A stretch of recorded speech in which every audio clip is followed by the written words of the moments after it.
Hollywood loves to project the image of perfection, every hero crafted flawlessly, every villain meticulously designed. Yet behind the glimmering lights and glossy trailers lies a hidden truth. Many legendary action films were just one rewrite away from telling an entirely different story, where villains could have become heroes and heroes almost became shadows of their former selves. Early drafts, casting notes, and private production memos reveal decisions quietly made by studios, directors, and actors' choices that shape the films we know today. These clandestine shifts often occurred due to fear politics or even a single actor's insistence on taking a role differently. Tonight, we reveal 15 iconic action movies where the roles of villain and hero were dangerously close to being swapped. These are stories rarely told drafts that never reached the cutting room and casting choices quietly altered to control audience perception. Each film hides a secret history in which a small decision could have completely changed the narrative moral alignment and cultural impact. From altered character arcs to last-minute rewrites, these stories uncover the delicate balance of storytelling in Hollywood, exposing the hidden layers that could have rewritten cinematic history. Prepare to pull back the velvet curtain and witness how close some villains came to becoming the heroes, and how nearly every iconic action film contains a shadowed past waiting to be discovered. Fact 1: Terminator 1984. During the earliest development of the Terminator, Arnold Schwarzenegger was considered for Kyle Reese, the heroic soldier sent back to protect Sarah Connor, while the Terminator was initially imagined as a human-like figure, subtle and inconspicuous. These early drafts explored Reese's courage and desperation, and the villain's role was understated, emphasizing suspense over brute force. Studio executives debated whether Arnold's imposing appearance would make audiences empathize with a hero, fearing his size and presence could overshadow emotional engagement. During a private demonstration, James Cameron witnessed Arnold's natural physicality and intensity, realizing he embodied the relentless force intended for the Terminator. The casting shift placed Arnold in the iconic villain role, solidifying the cyborg's legacy, while Reese's part became supportive yet essential. Had the roles remained as originally intended, the film would have centered on a vulnerable hero with a subdued antagonist, entirely altering audience perception. This pivotal change demonstrates how a single observation and creative insight can transform a story's focus. Archival notes and drafts reveal a hidden history where the hero and villain were nearly inverted, a cinematic possibility that never reached the screen. The final film established Arnold as the ultimate on-screen villain, while Reese's journey anchored the story's emotional core, a balance achieved through careful directorial vision and studio intervention. Fact 2: Die Hard 1988. Early drafts of Die Hard positioned Hans Gruber as a character with far more depth than John McClane. Initially conceived as a sophisticated, morally complex figure, Gruber's intelligence and strategic planning gave him an almost heroic dimension, potentially shifting audience empathy toward him. Early scenes provided backstory and nuanced reasoning that could have made Gruber the story's focal point. Studio executives, recognizing Alan Rickman's magnetic potential, feared that the villain's appeal might overshadow McClane's relatability. Rewrites simplified Gruber's motivations, emphasized his criminality, and enhanced McClane's humor, vulnerability, and heroism to restore the intended audience alignment. Rickman's portrayal remains iconic, but original drafts hint at a film in which Gruber's charisma and depth might have redefined the story's moral center. This behind-the-scenes adjustment illustrates how casting decisions, script edits, and executive oversight collectively shape audience perception, ensuring the hero retains prominence while the villain remains compelling but contained. The early concept underscores Hollywood's attention to character prominence, demonstrating how subtle changes preserve the intended narrative focus without diminishing the antagonist's memorability. Fact 3, The Dark Knight, 2008. In the initial scripts of The Dark Knight, the Joker was the central narrative force, with his chaotic philosophy and manipulative actions guiding the story. Batman was conceived as a reactive figure responding to Joker's calculated provocations rather than driving the plot. Extensive sequences were written to explore the Joker's motivations and strategies, potentially positioning him as the dominant character in the story. Studio executives worried that such prominence could diminish audience connection with Batman and destabilize the film's moral framework. Rewrites redistributed narrative weight, trimmed Joker-centric exposition, and amplified Bruce Wayne's ethical and emotional struggles to ensure he remained the story's anchor. Heath Ledger's performance still dominates on screen, but the final edit maintains Batman's centrality. Archival scripts reveal an alternate possibility in which Joker's perspective nearly controlled the narrative, a hidden version that could have dramatically altered audience perception of heroism and villainy. The adjustments highlight how narrative framing, character focus, and studio oversight converge to define audience alignment, preserving the intended balance between hero and antagonist. Fact 4 Face/Off 1997. During early production of Face/Off, the casting plan initially assigned John Travolta as the terrorist caster, Troy, and Nicolas Cage as FBI agent C. Archer. Original drafts depicted Archer as the disciplined, morally grounded protagonist, while Troy's villainous character was nuanced with charisma and intelligence. Costume tests and early script readings reflected this arrangement. Both actors, however, expressed interest in exploring the opposite roles, believing the swap would enhance dramatic tension and allow greater creative freedom.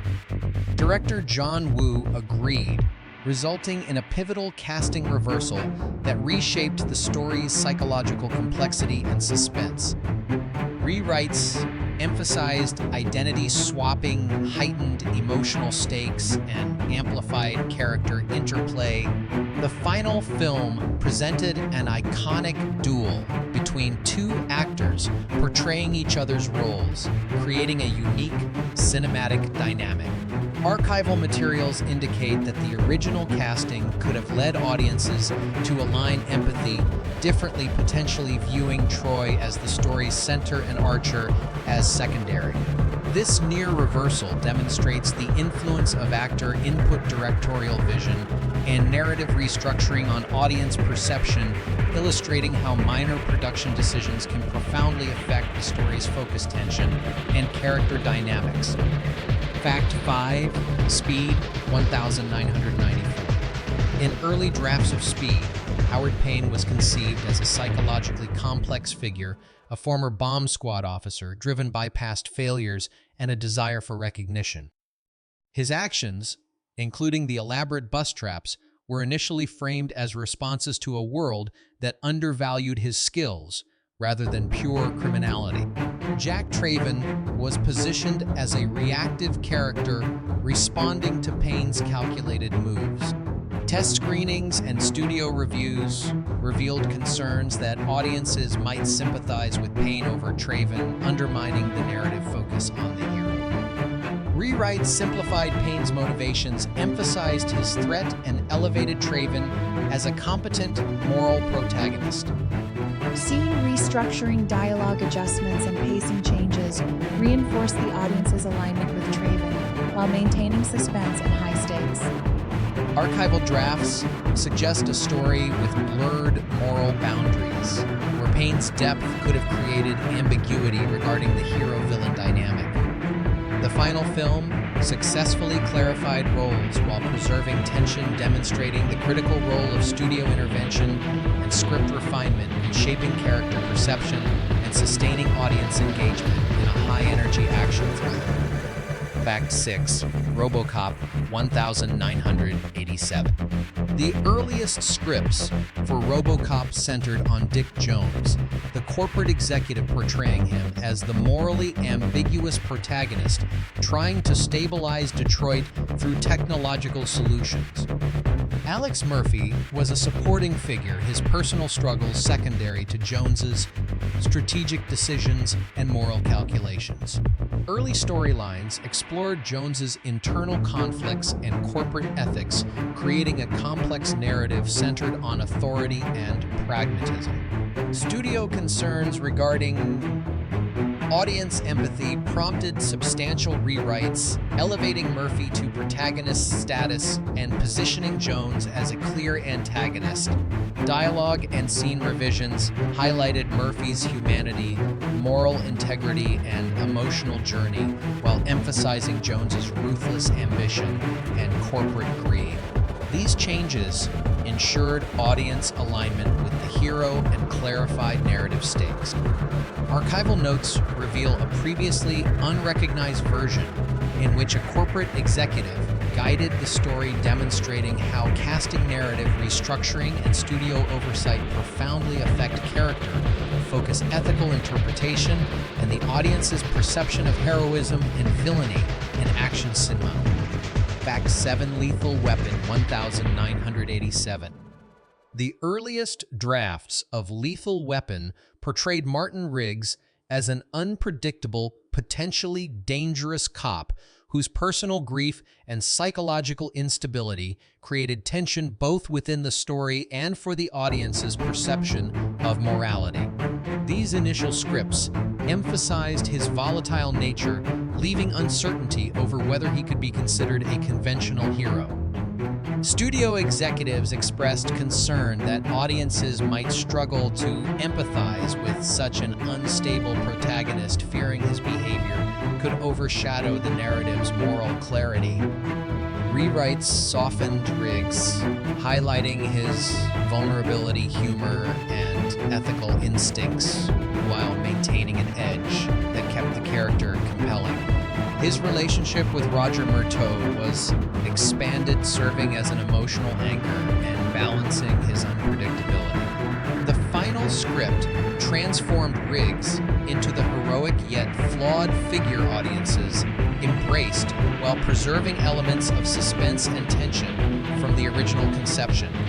Archival drafts reveal a much darker, morally ambiguous version of Riggs, who could have become more cautionary than heroic, demonstrating how studios balance character, complexity, audience alignment, and narrative accessibility in shaping iconic action heroes. Fact 8. X-Men 2000. Before X-Men focused on Wolverine and Professor Xavier, Magneto was initially designed to serve as the narrative's central character. Early drafts explored his traumatic past, ideological convictions, and political motivations, positioning him as a tragic revolutionary whose perspective shaped the story. Wolverine's role was secondary, and the plot emphasized Magneto's strategic reasoning and moral struggle against human oppression. Studio executives worried that a story driven by a character traditionally perceived as a villain, even one with sympathetic motives, would alienate mainstream audiences. Rewrites shifted focus to Wolverine as the hero while casting Magneto into the antagonist role, reducing exploration of his moral ambiguity. Scenes detailing his background and philosophical conflicts were trimmed or simplified. The final film celebrates Wolverine's journey, yet archival drafts reveal a story nearly told through Magneto's eyes, emphasizing how studio guidance, narrative framing, and audience expectation determine which character dominates the film's moral and emotional center. Fact 9. Predator 1987. In early drafts of Predator, Dutch was depicted as a ruthless, highly efficient mercenary whose actions mirrored the predatory instincts. The alien antagonist was conceived as primarily defensive, responding to human intrusion rather than initiating harm. The narrative explored moral ambiguity, challenging audiences to consider the ethics of both hunter and hunted. With Arnold Schwarzenegger's casting, the studio mandated a redefinition of Dutch as a clearly heroic figure, emphasizing courage, loyalty, and ethical conduct while highlighting the Predator as the primary threat. Script revisions adjusted scene-focused dialogue and visual storytelling to reinforce Dutch's moral authority and audience alignment. Archival documents reveal a version in which heroism and villainy were blurred, demonstrating how casting and studio intervention can fundamentally shape the story's ethical and emotional dynamics. The final film presents Dutch as an iconic hero and the Predator as a terrifying adversary, but early drafts suggest an alternate narrative with a more ambiguous moral landscape, highlighting the delicate balance of perception and storytelling in action cinema. Fact 10, Skyfall 2012. Early drafts of Skyfall depicted Silva as a former MI6 operative returning not to exact revenge, but to aid Bond in protecting M from internal threats. These scripts portrayed him as morally ambiguous, motivated by loyalty, personal grievances, and strategic reasoning, rather than pure malice. His interactions with Bond emphasized collaboration, negotiation, and a complex ethical framework. Studio executives expressed concern that a sympathetic depiction could confuse audiences or lessen the impact of the eventual villainous turn. Rewrites reframed Silva as an antagonist driven by revenge obsession and psychological manipulation, removing or reducing scenes that suggested moral complexity. Bond's perspective was emphasized as the moral center of the narrative. The final film retains the iconic struggle between hero and villain, yet archival scripts reveal a nearly inverted narrative in which Silva's motivations and perspective could have dominated the story. This demonstrates how studio oversight, narrative restructuring, and character framing can shape audience alignment and perception, ensuring the hero remains central while preserving dramatic tension. Fact 11, First Blood 1982. In the original drafts of First Blood, John Rambo was portrayed as a dangerous, unpredictable ex-soldier whose skills and psychological instability created significant threats to the town he entered. Sheriff Teasle served as the protagonist, representing authority and narrative focus while managing Rambo's increasingly lethal behavior. Early scenes emphasized Rambo's capacity for violence, presenting him as a morally ambiguous figure rather than a heroic one. Sylvester Stallone's involvement prompted extensive rewrites that humanized Rambo, shifting him into a tragic, sympathetic character responding to systemic neglect and personal trauma. The narrative was restructured to center on his survival and emotional journey, and scenes were modified to elicit audience empathy.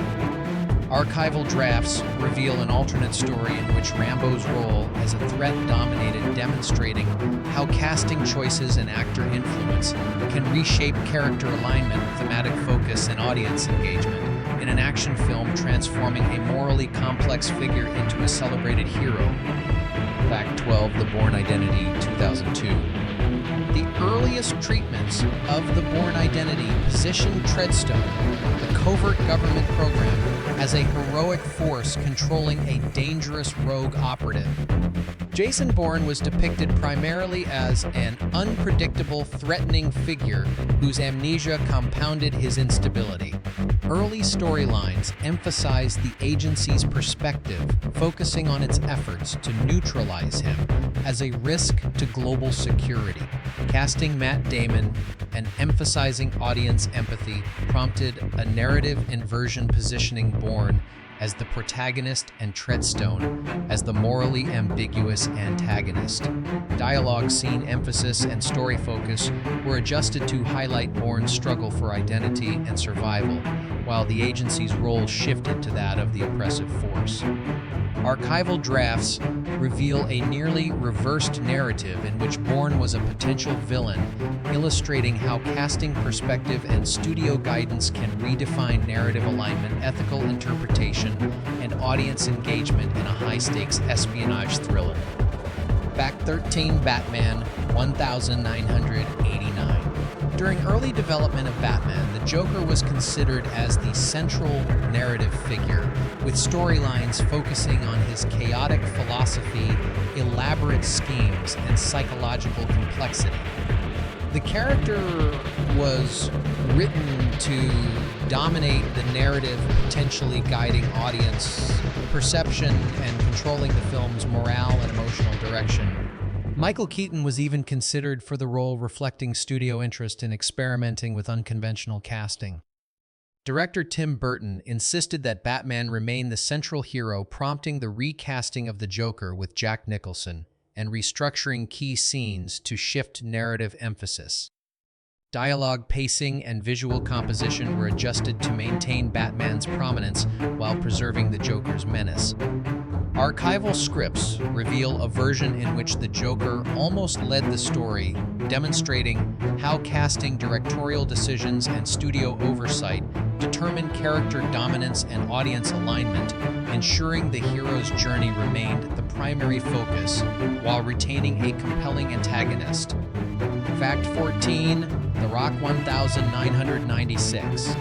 The earliest scripts for The Rock centered on General Francis Hummel as the protagonist, portraying him as a heroic figure challenging government corruption and seeking justice for fallen soldiers. His intelligence, strategic planning, and moral code were emphasized, framing the narrative around his perspective rather than the heroic teams.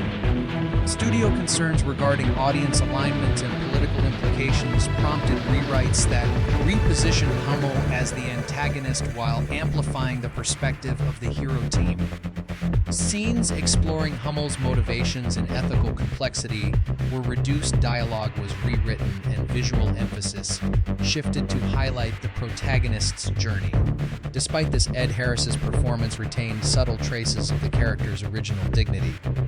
Archival notes reveal a story in which Hummel's moral authority nearly made him the narrative center, illustrating how studio intervention, narrative restructuring, and character focus shape audience perception and define the ethical framework in action cinema. Fact 15, Con Air 1997. In early drafts of Con Air Cameron, Poe was depicted as a highly dangerous inmate whose intelligence, adaptability, and moral flexibility created tension with other prisoners, particularly Cyrus the Virus. The story emphasized Poe's role within the morally ambiguous environment of the transport flight, blurring the lines between hero and villain. Studio intervention transformed Poe into a noble protagonist, seeking to reunite with his family, while Cyrus's role was elevated as the clear antagonist. Dialogue, scene sequencing, and character focus were rewritten to ensure audience empathy aligned with Poe, clarifying narrative stakes and enhancing the film's accessibility. Archival materials revealed a concealed version in which the moral polarity was less distinct, demonstrating how casting, studio guidance, and script adjustments can dramatically alter character perception, audience alignment, and thematic emphasis, highlighting the delicate balance of storytelling in high-stakes action narratives. Bonus fact, the action classic that hid its true villain until the final cut. One of the most celebrated action films in history was initially conceived with a narrative centered on the antagonist rather than the hero. Early production materials, including storyboards and draft scripts, portrayed the villain's motivations, strategies, and personal struggles as central to the story, giving him the potential to command audience empathy.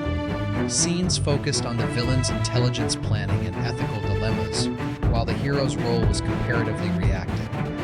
Studio executives, upon reviewing early footage and storyboards, feared that audiences might align with the antagonist, undermining the intended hero-driven narrative. In response, significant revisions were made. Dialogue, emphasizing the villain's sympathetic qualities, was removed. Key sequences were re-edited to highlight the hero's moral and emotional journey, and camera framing reinforced the protagonist's centrality. Post-production adjustments ensured that the villain's depth remained compelling but subordinate to the hero's arc. While audiences experienced a conventional hero versus villain story, archival documents reveal a nearly complete alternate narrative in which the villain's perspective dominated.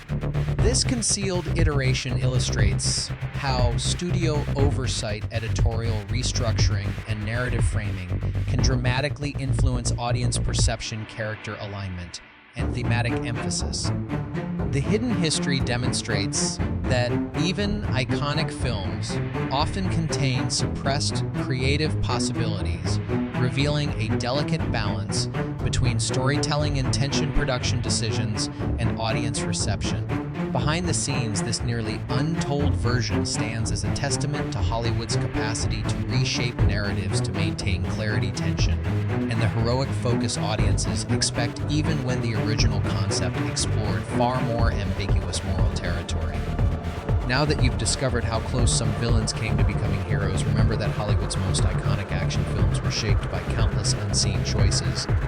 Every casting decision, script revision, and editorial change determined which characters audiences would empathize with and how moral alignment was conveyed. Behind each celebrated hero lies a hidden history in which roles were nearly reversed and narratives almost told differently. Stay with us as we continue to pull back the velvet curtain, revealing more untold stories, secret drafts, and hidden decisions that studio executives never intended the public to see. The next revelations are waiting, ready to expose even more hidden truths about the films you thought you knew.